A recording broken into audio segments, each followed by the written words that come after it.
Good morning, everyone. I'm Zhenggang from ESRF, as introduced by Mary already. And today the topic is about S3 tomograph. And can you get my screen now? We can see your screen, but it's not in presentation. Yes, now it's in presentation mode, so everything's perfect. Okay, oh, it's good. And let's go. Okay, and S3 tomograph, it is one very powerful approach to exploring the internal structures and compared with the others. And this morning, and the seminar has two sections. And in the first part, you will get some a brief introduction about the working mechanism of S3 tomograph. And the second part, I show you one example performed on solid-state batteries. And we know, and I believe most of us are used to TEM and SEM, which is the electron imaging modality, and they have a very high resolution. But we also know that to do the set experiments, you have to cut your samples, and which is destructive approaches.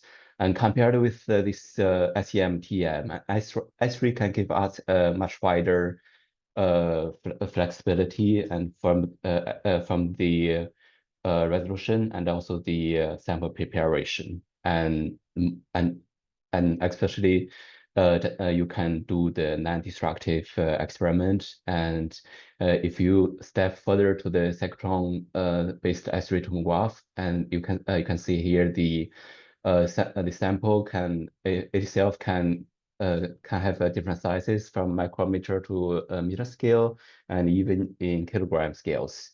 And different sample environments can be provided by cyclotron centers and from cryo, and to the high temperature, which may able to melt in the metal materials as well. And the resolution at cyclotron center can even go down to nanometer scale, which is comparable as the general lab scale ICM as well. And more interestingly, if you want to do the fast radiograph, if you want to say the dynamic of experiments, and it is possible at the cyclotron center. And the data collection speed can go up to 5 megahertz, which is amazing. And to do the S3 tomograph, and we need one S3 bin, right? And firstly, I show you the physical layout of the experiment. We have and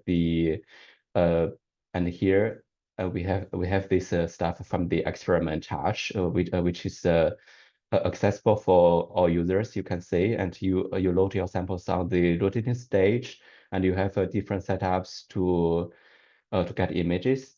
And before the S3 come to your sample, they are further filtered and aligned either in the optic hatch and other experiment hatches as well.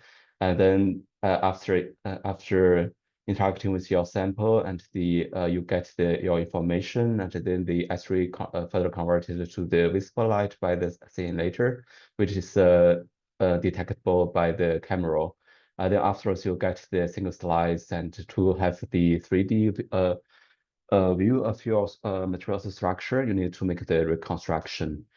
In the following slides, we will have more fundamental information how S3 tomograph works. When S3 interacts with your sample, and you have they collect the attenuation properties, and the information is recorded by the detector, and which is called the projection.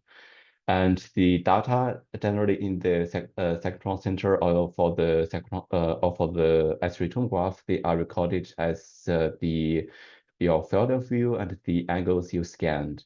And here the ribbons which represent the attenuation or it is your signals. and to acquire the 3D view of your materials, we need to back project the acquired sinogram, which means we deconvolute the information from sinogram and make it and separating them in the 2D or 3D image spaces, and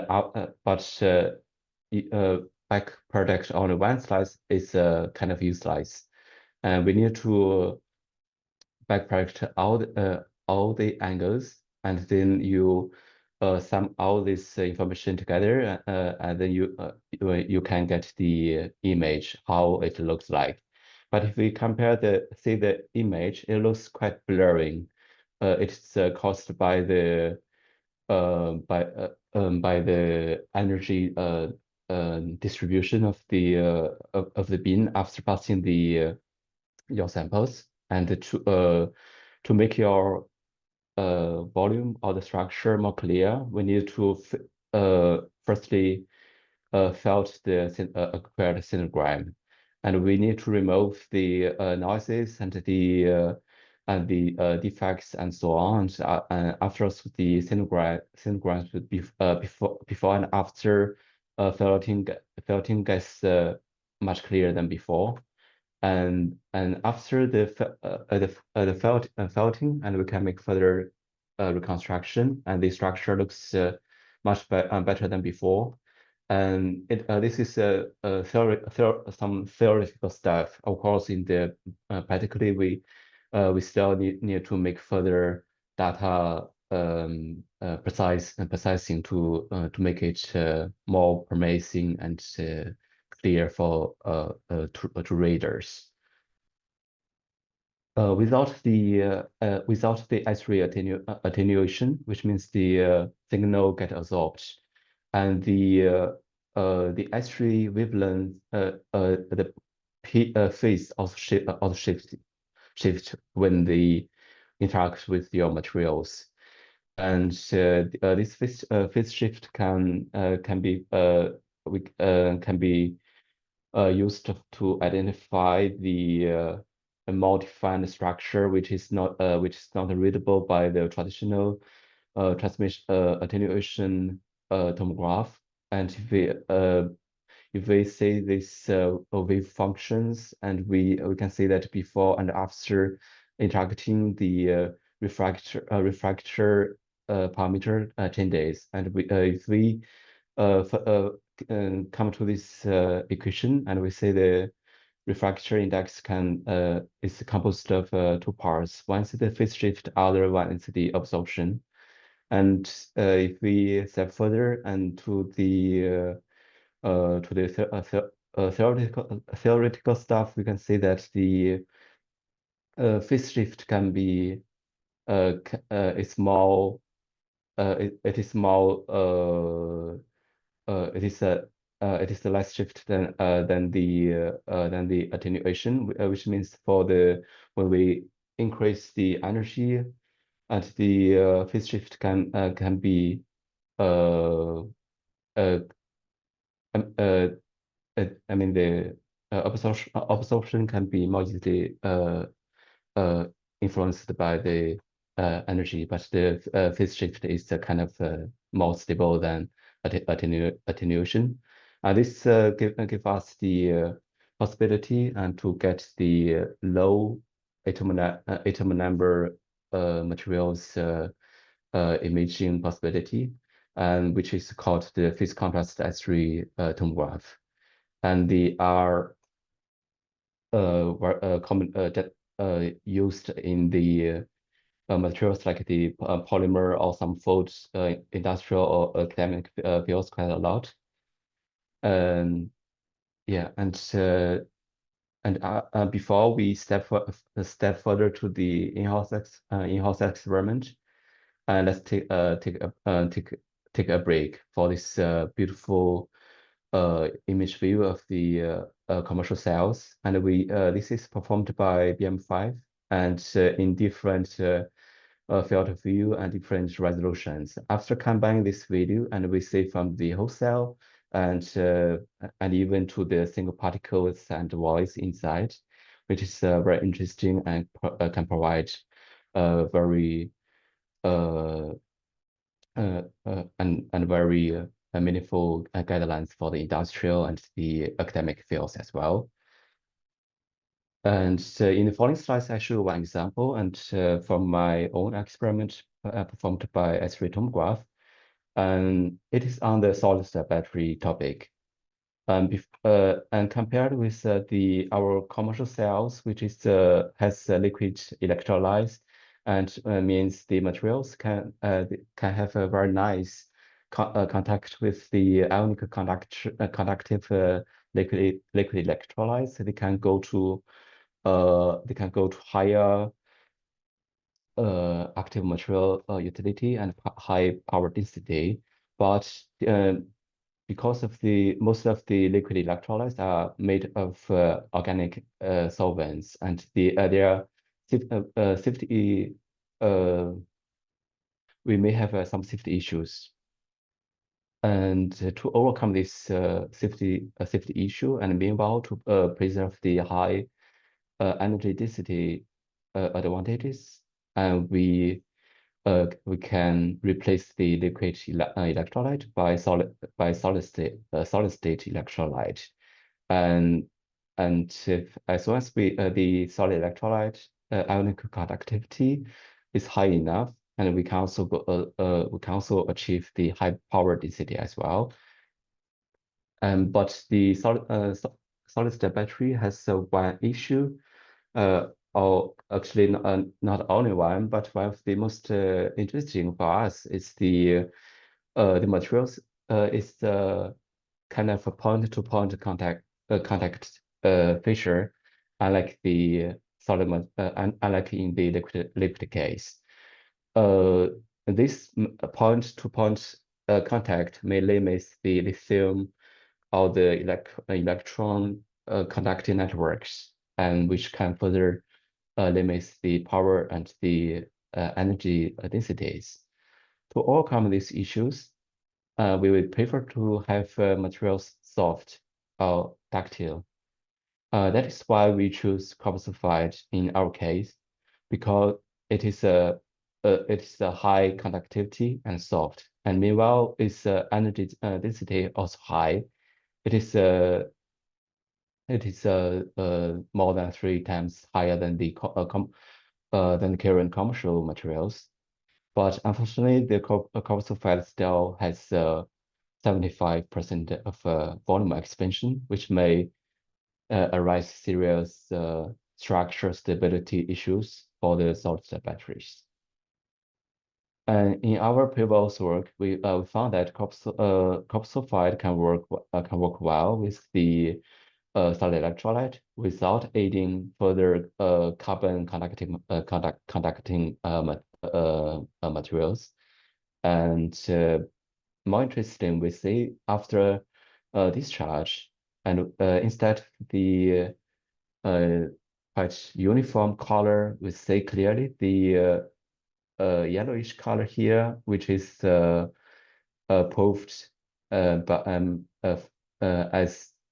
as copper.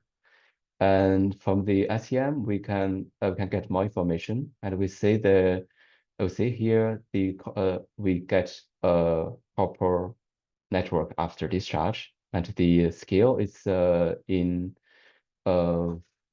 it can be over 10 or 50 or even 50 micrometer scales, which is amazing. From this experiment, and we got some questions like why the copper can diffuse in such a long scale, and how the internal structure changes, and the influences of the copper sulfide's volume variation to the battery performance and the structure. But unfortunately, this is undetectable for the general lab scale technologies like SEM and TEM, and because they may change the sample environment totally, especially for the mechanical field atmosphere of your materials, right? And therefore, we step out of the library and to the cyclotron center. But to do the tomograph, there are some constraints. Firstly, we cannot directly use our lab batteries because the battery house has a very thick brass shell and the aluminum frame, which may block the S-ray. And meanwhile, the copper sulfide loading also pretty high. And since the copper, it is a high S-ray attenuating materials, and it is one issue if we use the same composite for the operando cell, and the S-ray cannot penetrate your samples, and then you have no signals, right? And then to do the S-ray tomograph, we modified our batteries and changed our materials without the screw and the pistons, and all others parts changed to PIC material. This polymer is low S-ray attenuating, and also the internal diameter and the battery shape, as well as the composite electrolytes also changed. We reduced the copper sulfide loading from 70 to 8. And many preliminary tests were performed in the library firstly to make sure the cell works well. And then afterwards we make the first scan and we say okay. We say clearly the bright one, the copper sulfide, and the grayish the solid electrolyte and all carbon materials. And here the black one as the porous inside. And for the experiment, and we made in situ and at a specific interesting state of charges, and we say the cracks formed during the charging, and also the copper sulfide particle. We say the internal structure also changes, which aligns well with our previous experiment. And following slides show more details about the copper sulfide structure evolution and the crack formation inside this battery.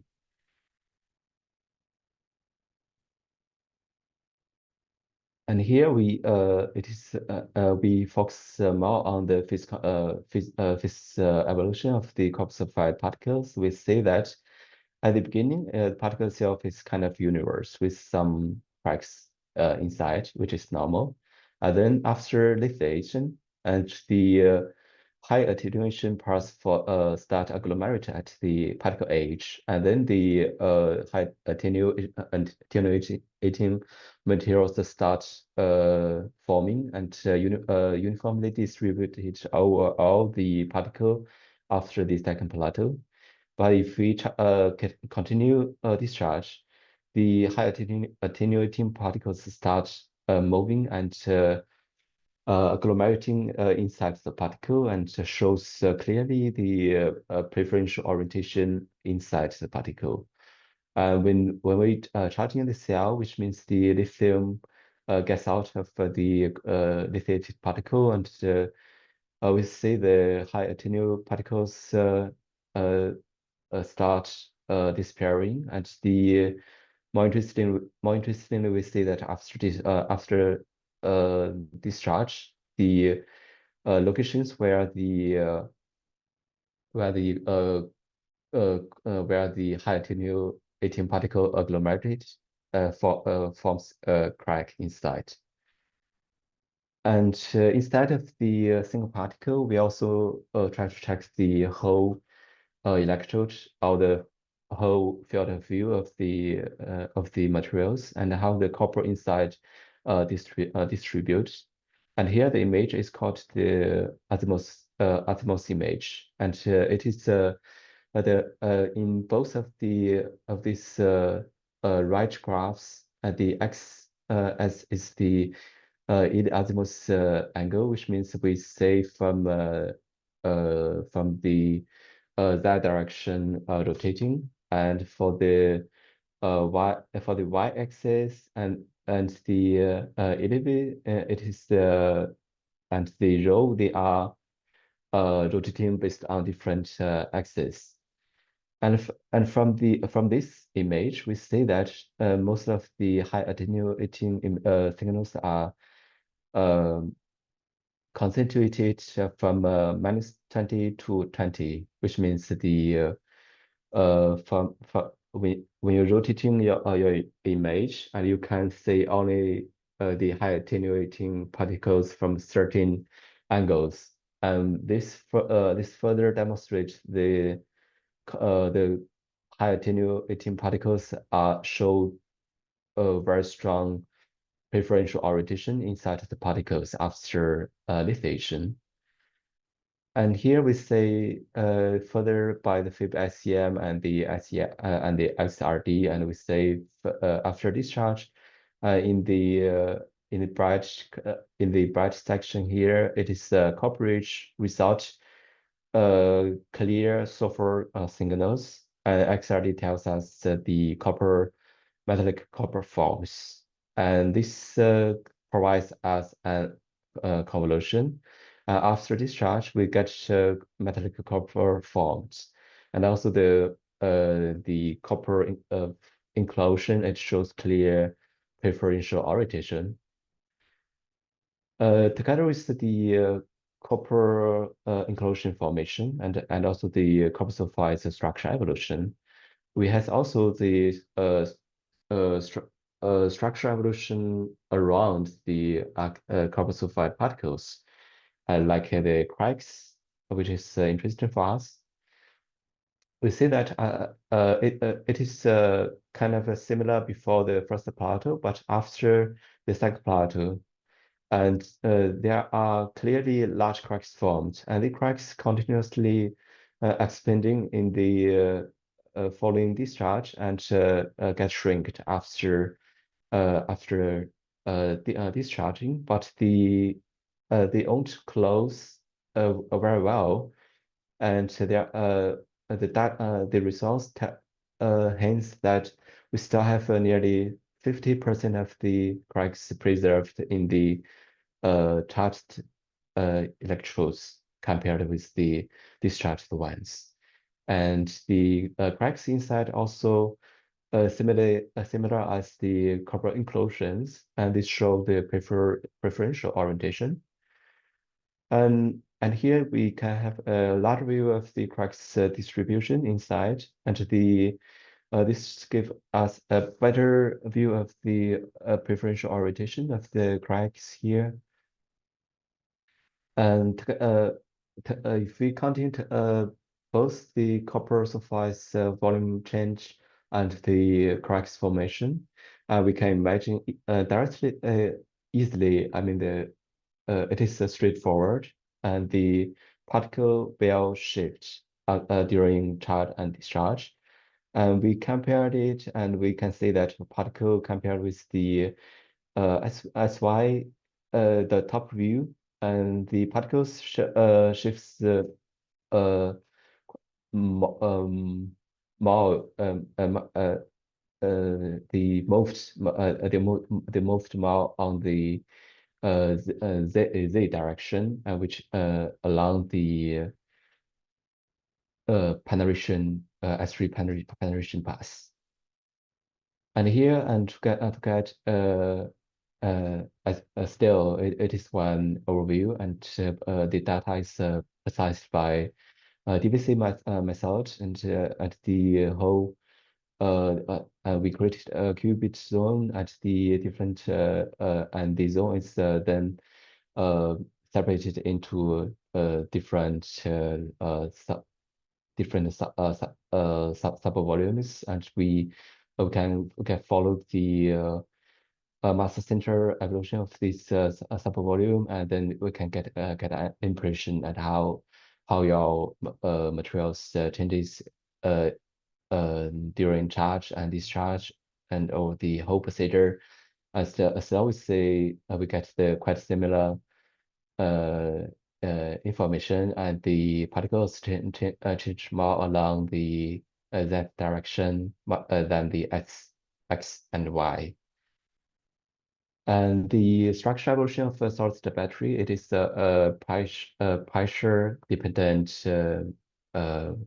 phenomenon, and there are already some studies before this work showing that the internal structure can be easily influenced by the stress, and we therefore try to study whether and if we increase the pressure from 26 to 40, and how the structure changes. We see the cracks and nearly invisible here. There are still some, but most of the cracks gone compared with the low pressure ones. But the copper sulfide, they are quite similar as before, and we still have copper inclusions form, and the copper inclusion it shows the strong preferential orientation as before. And here we made the pressure operando pressure measurement as well as to compare the tomograph results, and we see that during discharge and charge the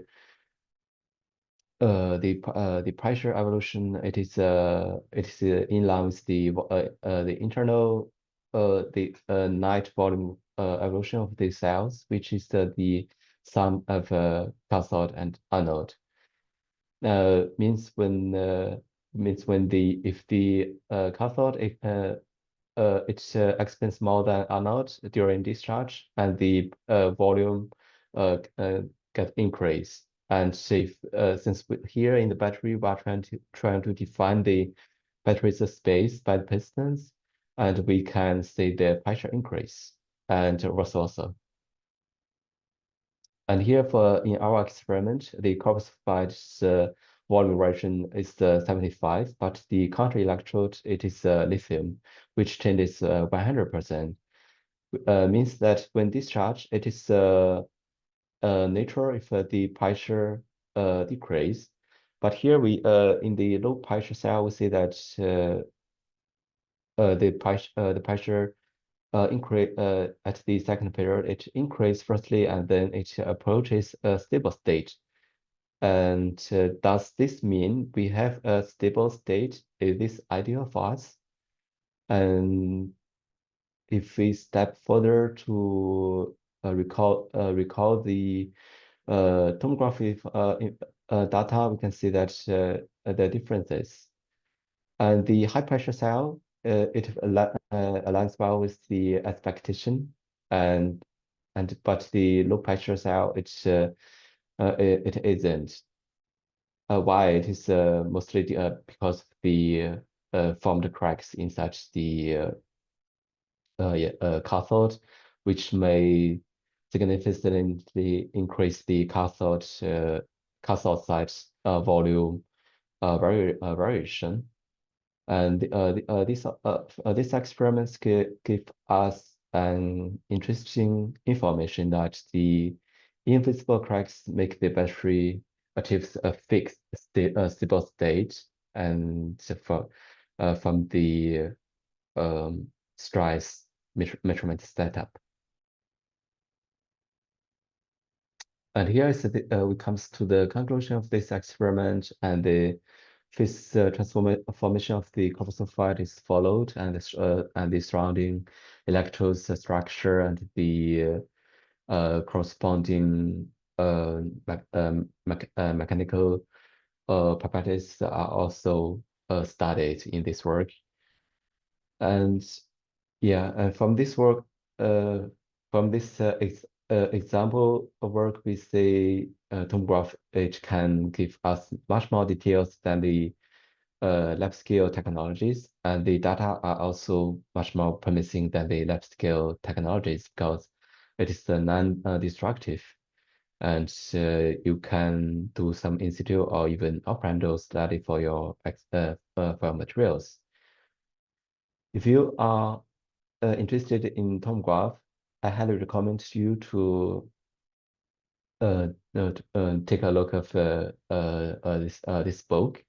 It shows the more details on the mechanism and the setups, and even there are some interesting examples. And actually, before without the X-ray tomograph, when we see the X-ray imaging, it is much more than X-ray tomograph.